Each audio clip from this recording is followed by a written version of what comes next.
ബഹുമാനപ്പെട്ട താജുൽ ഉറൂസും അതിൻ്റെ ദിവസവും പരിപാടിയുമൊക്കെ നിശ്ചയിച്ച് മകൻ്റെ കല്യാണം പറഞ്ഞ് എല്ലാം പോകുന്നതാണ്. പക്ഷേ അവിടെ വീട്ടിലെത്തിയപ്പോൾ അള്ളാഹുവിൻ്റെ ഖളാ പ്രകാരം ബഹുമാനപ്പെട്ട തങ്ങളവர்கள் വഫാത്തായിപ്പോയി. അദ്ദേഹം അങ്ങനെ ഞാനും നിങ്ങളും ആരും ഇത്രയും പെട്ടെന്ന് വഫാത്താകുമെന്ന് കരുതിയിട്ടില്ല. അള്ളാഹുവിൻ്റെ ഖളാ എത്തിയപ്പോൾ إذا جاء أجلها والله خبير بما تعملون. അള്ളാഹു തആല നിശ്ചയിച്ച സമയമെത്തിയാൽ ഒരു സെക്കൻഡ് പോലും അള്ളാഹു അവരെ ബന്ധിക്കുകയില്ല. ആ നിലക്ക് ബഹുമാനപ്പെട്ട സാദാത്ത് ബഹുമാനപ്പെട്ട തങ്ങളവர்கள் വഫാത്തായി നമ്മളോട് വിട്ടുവരുന്നു. ഇനിയിപ്പോൾ അദ്ദേഹത്തെ നല്ല നിലക്ക് മറവ് ചെയ്യുന്നതിന് നിങ്ങൾ സഹായിക്കുകയാണ് വേണ്ടത്. ഇപ്പോൾ തന്നെ സമയം ഒഴിയത് കൊണ്ട് ബ്ലഡ് മൂക്കിൽ നിന്ന് ബ്ലഡ് വരാൻ തുടങ്ങിയിട്ട് അതൊന്ന് മാറ്റാനാണ് ഇപ്പോൾ റൂമിലേക്ക് കൊണ്ടുപോയത്.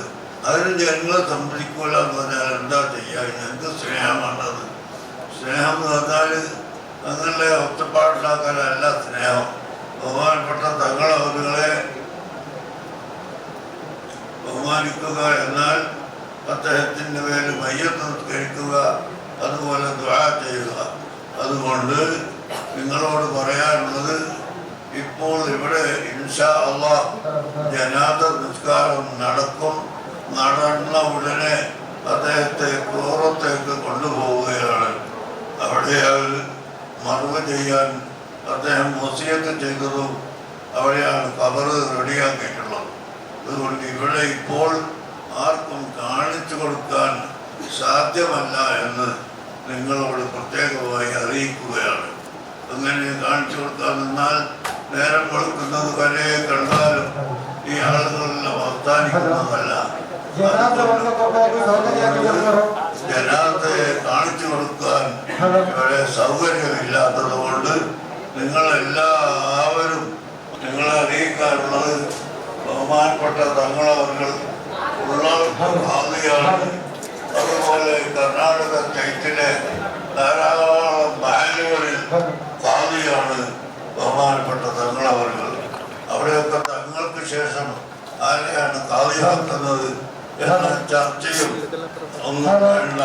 ഇൻഷാ അല്ലാഹ് അടുത്ത ദിവസം ഖുർആൻ കമ്മിറ്റിയും അതുപോലെ ഇവിടുത്തെ ജമിയത്തുൽ ഉലമയും മറ്റ് ഓരോ ഖാദിയായ മഹല്ലിലുള്ള പ്രസിഡന്റ് സെക്രട്ടറിമാരുമായും ബന്ധപ്പെട്ട് ഇൻഷാ അല്ലാഹ് അടുത്ത ദിവസം അതിൽ ഞാൻ ഒരു തീരുമാനം നിങ്ങളോട് പറഞ്ഞു തരും.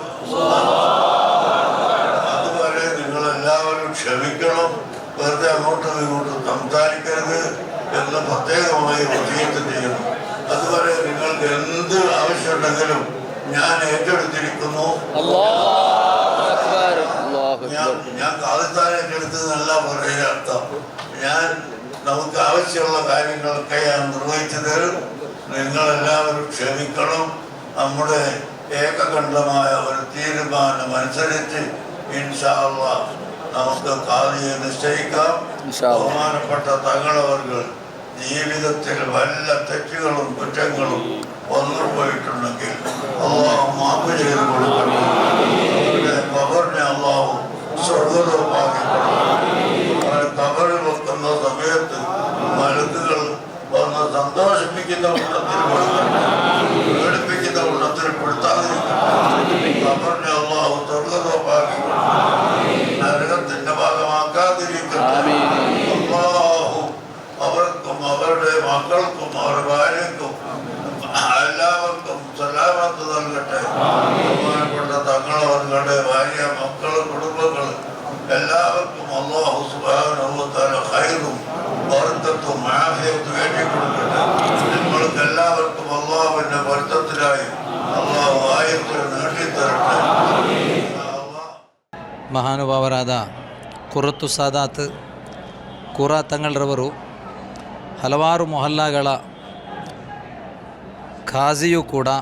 ಅದರೊಂದಿಗೆ ಜನರು ಎದುರಿಸುತ್ತಿರುವ ಹಲವಾರು ಸಮಸ್ಯೆಗಳಿಗೆ ಎಲ್ಲ ರೀತಿಯಲ್ಲಿರುವಂತಹ ಪರಿಹಾರವನ್ನು ತೋರಿಸುವ ಸರಿಸಾಟಿ ಇಲ್ಲದ ಮಹಾನ್ ವ್ಯಕ್ತಿಯಾಗಿದ್ದರು. ಈ ಒಂದು ಸಂದರ್ಭದಲ್ಲಿ ತಂಗಳ್ರವರ ವಿಯೋಗವು ಅದು ತುಂಬಲಾರದ ಒಂದು ದೊಡ್ಡ ನಷ್ಟವಾಗಿದೆ ಎಂಬುದರಲ್ಲಿ ಸಂದೇಹವಿಲ್ಲ. ಇಲ್ಲಿ ಸೇರಿದಂತಹ ಜನಸ್ತೋಮವೇ ತಂಗಳ್ರವರೊಂದಿಗೆ ಜನರಿಗೆ ಎಷ್ಟು ಮಾತ್ರ ಗೌರವವಿತ್ತು ಎಂದು, ಅದೇ ರೀತಿ ಪ್ರೀತಿ ಇತ್ತು ಎಂಬುದು ಇಲ್ಲಿ ಸಾಕ್ಷಿಯಾಗಿದೆ. ಆದ್ದರಿಂದಲೇ ತಂಗಳ್ರವರ ವಿಯೋಗವು ಖಂಡಿತವಾಗಿಯೂ ಒಂದು ದೊಡ್ಡ ನಷ್ಟವಾಗಿ ಸಮೂಹವು ಅದನ್ನು ವಿಧಿ ಕಲ್ಪಿಸಿದೆ ಎಂಬುದರಲ್ಲಿ ಸಂದೇಹವಿಲ್ಲ.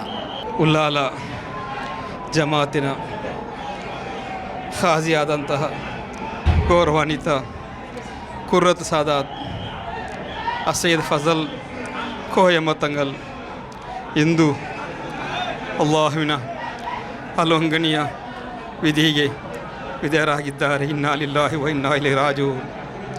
ಇಂದು ಉಲ್ಲಾಲ ಜಮಾತ್ ಸಂಪೂರ್ಣವಾಗಿ ಅನಾಥವಾಗಿ ಬಿಟ್ಟಿದೆ. ಸರ್ವಶಕ್ತನಾದ ಅಲ್ಲಾಹನು ನಮ್ಮ ಖಾಜಿ ಬದಲಾಗಿ ಉತ್ತಮವಾದ ಒಂದು ಖಾಜಿಯನ್ನು ನೀಡಲಿ ಎಂದು ನಾನು ಅಲ್ಲಾಹ್ವಿನಂತೆ ಪ್ರಾರ್ಥಿಸುತ್ತೇನೆ.